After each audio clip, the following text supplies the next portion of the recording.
Welcome to another episode of the Part of My Back Show. It's me, your host, Sebastian West. Follow me on Instagram @_Sebastian West, where you check out my artwork and all of the splendor. If you don't like what I'm kicking, like what I'm spitting, just know you're tuned to this. The cloth is different. If you don't like my reviews, and they may seem a little bit jaded, and they could be hated. If you're watching this, I appreciate it. Godzilla -1. Now, directed by Takashi Yamasaki. Hopefully I'm pronouncing his name right. Godzilla -1. The -1, the title was due to the economy, the state of the economy, so that's why it was -1. What I learned from watching this film was that the Asians got it. Can, Hollywood just leave us alone? When I mean Hollywood, I'm referring to over here in North America and things like that. Can we just leave this alone and let them do what they do? Because honestly, this is probably the best Godzilla flick since that trash that was in the mid-90s was trash. That Godzilla film was bad.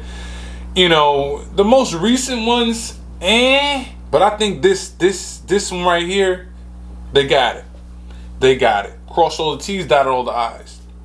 From the pacing, the way how things were filmed, how they were shot, the way Godzilla looked. It reminded me of the black and white films back in the day. I don't know, I'm showing my age. I'm older than dust. So I'm showing my age. I remember the black and white Godzilla, films that was back. It was reminiscent of those, and they just added the color. And with a little bit of technology. Now, Godzilla looked dope. He did. He looked dope for me. They didn't try to overdo it regarding the way he looked.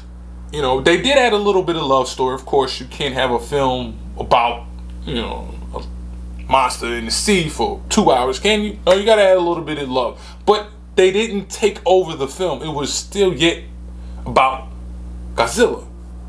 It wasn't overbearing.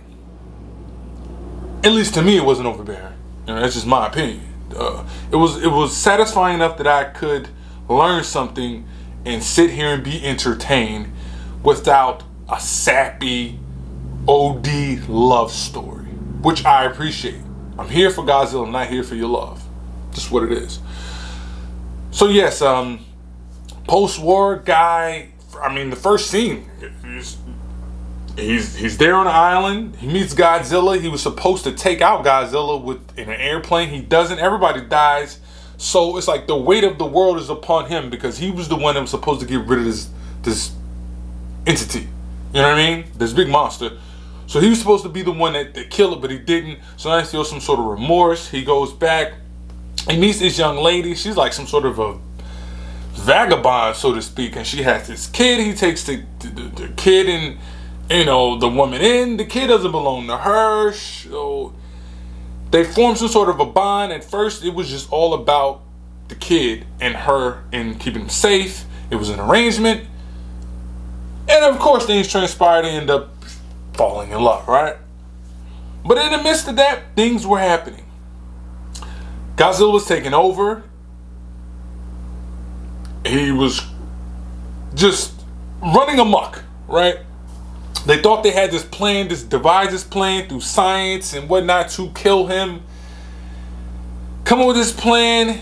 They meet some sailors and whatnot. Everybody was trying to get rid of this because he was just destroying their city and the whole island. He was destroying. He was running amok. He was killing everybody, right? So they devised this plan to try to stop him. They come up with this plan. He was supposed to be on some kamikaze mission. The pilot, kill himself, and because at one point in time he thought the woman died, and within the film, he thought the Godzilla killed her. So he wrote this farewell letter to the his mom to take care of the daughter, and I guess it was his daughter now. You know what I mean? His daughter, and he left with this money, and it was like a farewell, happy ending story. But guess what happened? You guessed it. He didn't die. He didn't die. The love of his life didn't die. He met her in a hospital. And there you have it. Everybody lived. Also, at the end of the film, you saw the radiation and she was healing. So I don't know what that is all about. That was at the end of the film. So everybody have any information about that? Because Shorty started healing, and I don't know. So he's supposed to be like some sort of superhero for the next Godzilla Part 2? I don't know. But anywho, film was good. Go check it out. It is something I do recommend. Godzilla 7.5 out of 10. If I were to rate it, of Sebastian artwork. Slow run is better than no run. If you don't like my reviews, cut me some slack. If that ain't good enough, part of my back. What's meant for you ain't gonna miss you. And always remember, let all things be done decently and in order. I'm out of here, man. Salute.